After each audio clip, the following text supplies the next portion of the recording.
Hey, how's it sound to work less and make more? I am talking about money, and there are ways to do that through commercial real estate investing. And a lot of people don't know just how easy it is to do nowadays. So, this channel, Pivot to Prosperity, will show you how you can do that. It's brought to you by Pivotal Real Estate Investments, where we go find the deals and do the heavy lifting and then bring you the opportunities. So if you want to know when opportunities come available, you need to register at pivotalrealestateinvestments.com. Every Tuesday at 2 for about 22 minutes, we plan to bring you another video. And so like, share, subscribe. Thank you. Hi, this is Ginny Bolling with Pivotal Real Estate Investments, and I am going to be interviewing Sandhya here. Did I pronounce that correct? Yes, you did. I'm Sandhya Seshadri. Yes. And thank you so much for the honor of being on your podcast. Thank you for being here. And so tell me what your name means. Sandhya means dusk or twilight in Indian language. That's terrific. And that tells us you're from India? Yes. Right? Okay. And so you now live where? I live in Dallas. I've Okay. lived here for 32 years. I moved from India to Dallas and I've lived there ever since. Now, did you move here with family? I moved by myself. I came here first as a student, then I got married and I've lived here ever since. Very good. And so tell us what you do. Right now, I'm a full-time apartment investor and syndicator. But in my past, like a lot of Asian geeks, I have a strong math background. So I have a degree in electrical engineering. I came to college here. I went to Southern Methodist University in Dallas. And then soon after college, I got hired into a local Fortune 500 company where I worked as an engineer. But while I worked there as an engineer, I realized that all the business types were making all the decisions and telling the technical types like me what to do. And I wanted to understand how they made their decisions. How do they choose one project versus the other? So my company was kind enough to send me back to school, part-time, evening, weekend kind of MBA program, where I learned the business side of working for a large company. And then I moved over to the business side, did more of a marketing and then running programs, kind of lower role. So my most recent job with them was to run an $80 million project with a 250-person project team across several countries, including Israel, India, Taiwan, etc. So that was a fantastic experience. But then, life happened. I had children, and it just didn't make sense for me to continue the corporate ladder. But I'd also formed investor clubs, etc., from my network from doing my MBA. So I went full-time into investing in the stock market after that. And then I stumbled upon multifamily only because I had always wanted to have something to do with real estate. But single family just didn't make sense because I didn't have a handy person's background. And I didn't want to be called on, Thanksgiving Day to fix a leaky toilet kind of thing. So because of that, I stayed away from single family. I found that the margins also were pretty low. You only made $300-400 a month, maybe. You'd have to sign a recourse loan, put 20% down for mortgage and things like that. That just doesn't appeal to me. So when I attended a weekend seminar where I heard about the large scale multifamily, you own 100+ doors kind of property, then you can afford to have on-site staff who take care of property management, the leasing, the maintenance, all the, fixing leaky toilets kind of stuff. I wouldn't have to do that. Somebody would take those calls. Somebody would make sure maintenance takes care of it. And I'm an asset manager, just like my program management, project management experience in the corporate world. I would look at monthly financials. I'd have weekly calls. We would execute the business plan, etc. And that was very appealing to me. So I joined this mentoring program. I got together with people who had done exactly what I wanted to be doing, right? You need to be in a place where you can learn from other people who are a few steps ahead of you, doing exactly what you want to be doing.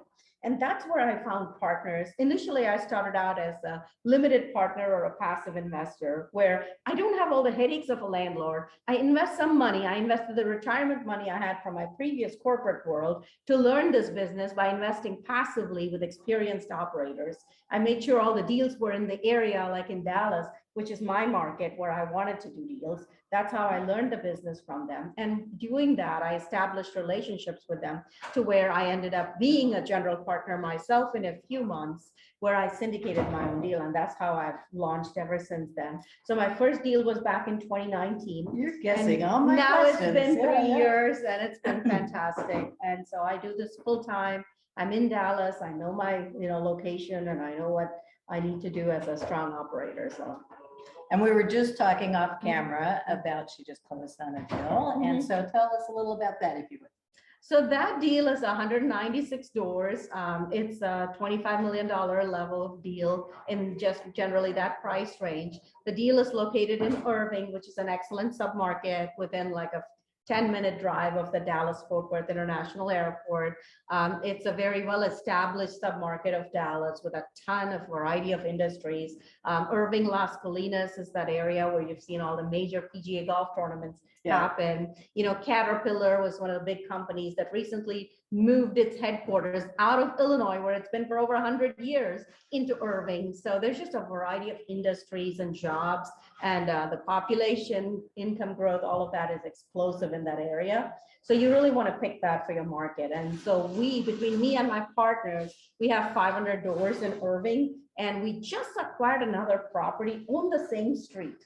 That's terrific. Like back in July. So it just made sense to acquire more. And really, therefore, you know, it's not guesswork when we say, oh, we can increase the rents by this much, or we can add this amenity and the tenants will really appreciate it, because we're already operating properties right there in that market. So none of it is guesswork. None of it is based on data that I download from the internet. You know, it's actual data from owning, investing, visiting these properties on a weekly basis. So that minimizes your risk a lot, right? It does. And that's what I look for in an operator. And my appraisal background and all that gives me a knowledge of a lot of different databases that help me cross-check things. But I certainly look for operators that already have a presence in that market. And so that's really terrific. So tell me about, who are your typical investors for you?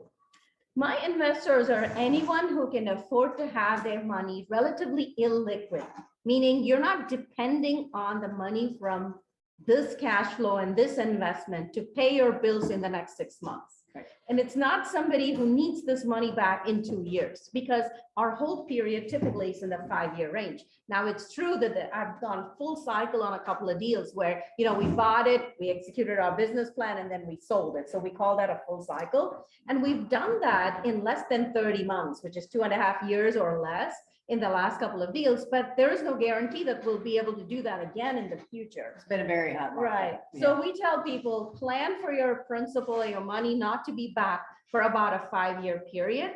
And as long as you can be okay with that, that's important. We prefer accredited investors who have a net worth, you know, according to the SEC definition, it's at least $1 million in net worth, excluding their primary residence, or at least $200,000 as an individual in income the last 2 years, and expected to do that again this year and in the future.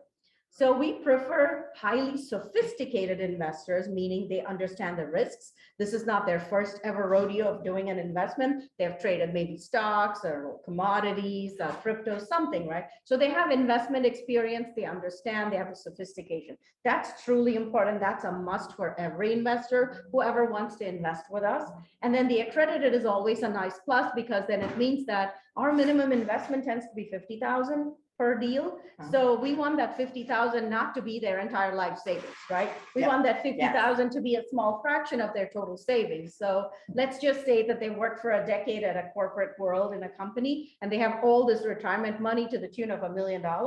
It makes sense for them to roll that over, if they no longer work for that company, to roll it into a self-directed IRA or a solo 401k. And then out of that $1 million, investing 50,000 in one of our deals, that makes a lot of sense, because it's still a small fraction of their total savings. But in terms of the actual profile of a person, it's, you know, I could say engineers love discussing things with me because they love data, because it's relatable as an engineer. But business women love to invest with me because I'm relatable. I'm an entrepreneur as a woman without any other, you know, help from a husband or anybody else coming up. I'm relatable. So I can tell them about visiting my properties all the time. So it's anyone who, I guess, has the sophistication. That's the most important thing. Of understanding, and who loves real estate, right? Who believes in the capacity of real estate, knows they're good markets, because, you know, Dallas obviously is one of the greatest markets for multifamily, especially in the past decade. And that's pretty much it as far as the potential investor. Right. But we want to definitely have a conversation with them. Right. Make sure we are a good fit for each other. Then we want to have further discussions. Then I send them examples of the past deals I've worked on. So it's a process. It's not a, oh, here I am selling some Girl Scout cookies, buy them. It's $20 or $10 or $5, right? It's not like that. This is a huge transaction. So we take time to establish that relationship. And like for me right now, I've just closed on a deal. I won't be having another deal for several months. So this is a great time to have those discussions and make sure we're a good fit for each other. That's so important because I'm looking for not just a one-off, one-time investor. I'm looking for someone with whom I can deepen those connections. So as an example, I had somebody who invested in my first deal back in 2019, right? And he invested 50,000 in my first deal. Well, that deal has gone a full cycle. And in my most recent deal in March of this year, March of 2022, he invested $1 million in my deal, which is insane. I couldn't imagine somebody trusting me with that kind of money, but that's exactly what he did. So, I'd rather have deep, longer built-in relationships, connections with people rather than a one-off, hey, I'll just try this once and I'm done, kind of people. So people who believe in the real estate. And that's what I'm doing. It's like it takes a village and ideally you can keep rinse and repeat, work with the same people. That way you don't have to start over with vetting a team and getting to know a new market. There's certain select markets that we're aiming for as well. Yeah. And one other thing I want to say about people and their funds is a lot of people think, I don't have that kind of money, until you realize, look at your retirement account. You've been trusting your 401k to the stock market. And I don't know how your 401k is doing, but my money, like my husband is still a W-2 employee. His 401k has tanked in 2022. It's done very poorly, right? So that's the money that I'm talking about that you're not counting on in your immediate future, but you have at least a 5-10 year kind of horizon. That's the kind of money I would strongly encourage you to look into real estate for. The money that you don't immediately need in the next 2 to 3 years, but for which you want to build wealth long-term. And you believe in the power of real estate to do that. So I know you can't say exactly how those two that you went full cycle on performed, but can you give us a benchmark of what kind of performance you got? Yeah, we generally project for a 5-year return on our deals is that we will double your money. That's typical, but every deal is different and it's a projection based on the data we have available at the time of the offering, and that varies day to day. And I can say that both the deals that we went on full cycle on have exceeded those projections in less than half the time. So kind of returns, but there is no guarantee again that a future deal might do just as well. So you really have to do your due diligence. If you're betting on any kind of returns, etc., these are all speculative investments, whether it's this real estate deal, you put your money into a stock, etc. These are all speculative investments. You want to consult, you want to make sure you're sophisticated to understand the risks. You want to consult with your lawyer or your accountant, whoever other professionals you need to, because this is just a conversation between me and Ginny. It is not to be construed as any kind of financial advice. We want to make sure you understand that. Yes. Anything else you'd like to add? I would say that if you've never looked into real estate as a form of investment, this is a very good time to look into it, because the stock market definitely has failed us. It's definitely depleted our savings and reduced our investment money in terms of, our net worth has decreased between me and my husband this year because of the stock market. So if you haven't considered real estate, definitely do so. Give yourself a deadline. Don't just say, oh yeah, I'll think about real estate, and a year from today, you're still in the same spot. Every month you should have a deadline to say, in 30 days, I'm going to figure out these 3 questions and get answers to them so that I'm an informed person making a yes or no decision, rather than I'm just going to drift and I have no new information today or a year from today. Set yourself some deadlines, answer your biggest questions, learn some podcasts, learn from books, and make a decision. That way it's an informed decision. One of the funniest things that I relate to is, and it's in football, is you always hear you have to have a goal. What really resonated to me is goal posts. And unless you run through them, you're just running around on the field. That's right. You're not getting anywhere. That's right. So go through the goal posts. And monthly is a great benchmark to use for yourself so that you're sure to make progress. And anyway, so thank you so much, Sandhya. Thank you so much for the opportunity. Really appreciate it. Bye-bye. Well, I hope you enjoyed that. If you did, please like, share, and most importantly, if you want to know when an opportunity comes available, do register on pivotalrealestateinvestments.com so we can get in touch with you It's important to have a conversation. Likewise, follow us on Facebook and Instagram. We'll have free things we pass out time to time. Thank you.